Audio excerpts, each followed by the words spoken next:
اگر پیسہ ابھی آتا ہے اور چلا بھی جاتا ہے تو یہ وظیفہ خصوصی طور پر آپ کے لیے ہے۔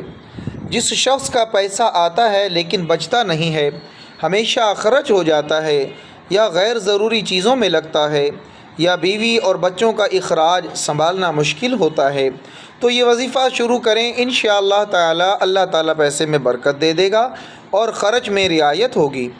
اللہم بارک لنا فیہ رزقتنا وقنا عذاب النار، اللہم ارزقنی رزقا حلالا طیبا وزد فیہ برکتا۔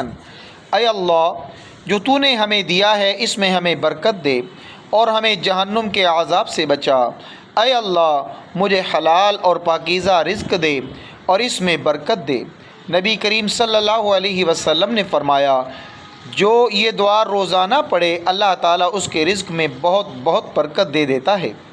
یہ دعائیں روزانہ صبح ناشتے سے پہلے 7 بار پڑھیں، کھانا کھانے کے وقت بھی شکر ادا کریں، رات کو سونے سے پہلے بھی 21 بار پڑھیں اور اپنے خرچ کا حساب لگائیں۔ انشاءاللہ العزیز پیسہ برباد نہیں ہوگا، بچتا رہے گا، اللہ تعالیٰ کے اندازے میں برکت ہوگی، غیر ضروری خرچ خود بخود رک جائے گا اور مال میں اضافہ ہوگا۔ ہر اس شخص کو یہ وظیفہ بھیجیں جس کا پیسہ بچتا نہیں، اللہ ہر مسلمان کے رزق میں برکت دے اور غیر ضروری خرچ سے بچائے اور مال حلال دے، آمین یا رب العالمین۔